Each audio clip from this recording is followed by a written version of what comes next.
Doctor BR Ambedkar Konaseema జిల్లా ఆత్రేయపురం మండలంలోని ప్రసిద్ధ పుణ్యక్షేత్రం కోనసీమ తిరుమలగా పేరుగాంచిన వాడపల్లి శ్రీ వెంకటేశ్వర స్వామివారి ఆలయాన్ని దేవాదాయ ధర్మాదాయ శాఖ కమిషనర్ రామచంద్రమోహన్ సందర్శించారు. ఈ సందర్భంగా ఆయన ఆలయ అభివృద్ధిపై అధికారులతో సమీక్ష సమావేశాన్ని నిర్వహించారు. అనంతరం మీడియాతో మాట్లాడుతూ ప్రతి సంవత్సరం వాడపల్లికి వచ్చే భక్తుల సంఖ్య గణనీయంగా పెరుగుతోందని కమిషనర్ పేర్కొన్నారు.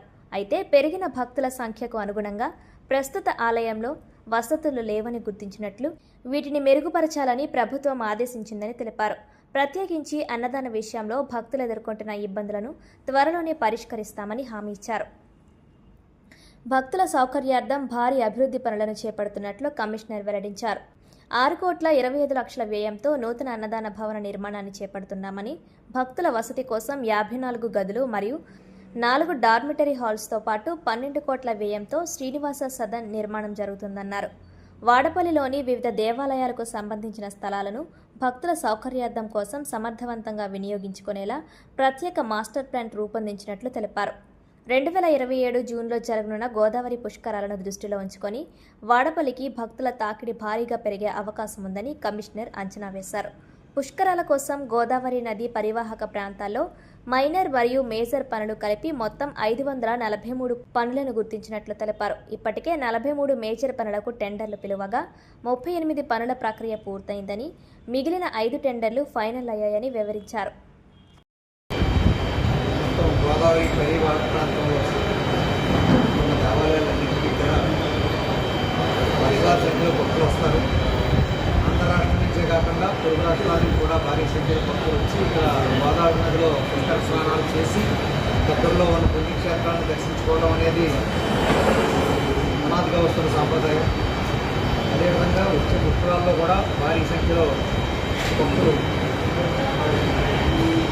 పరిసర జిల్లాల్లో ఉన్న ఇతర దేవాలయాలతో పాటు పెద్ద సంఖ్యలో వాడపల్లి దేవస్థానం కూడా వస్తారు. పుష్కరాల విషయం కాకుండా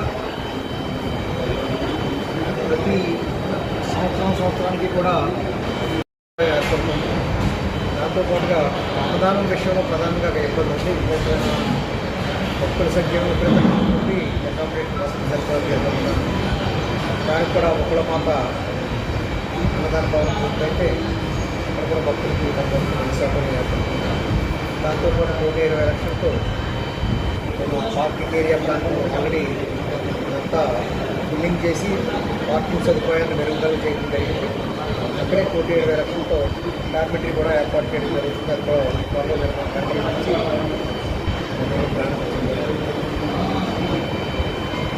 దాంతోపాటు ఇతర సదుపాయాల కల్పన కోసం కూడా కొంత ఇతర భూములు కూడా ఉన్న వసతి ఏదైతే ఉందో అటు గోదావరి ఒడ్డున కానీ ఇటు వేరే పక్కన ఉన్న వాడపల్లిలో వివిధ ప్రదేశాల్లో ఉన్న దేవాలయ స్థలాలన్నింటినీ కూడా భక్తుల వసతి కోసం సమర్థవంతంగా వినియోగించుకోవాలని నిర్ణయించుకోవడం. దానికి అనుగుణంగా మాస్టర్ ప్లాన్ రూపకల్పన కూడా జరిగింది. మాస్టర్ ప్లాన్ కూడా తయారైంది. దాన్ని సాంకేతిక సభ్యుల కమిటీ దాన్ని పూర్తిగా పరిశీలించడం జరిగింది. సాంకేతిక కొన్ని పూర్తిగా మార్పులు సూచించారు.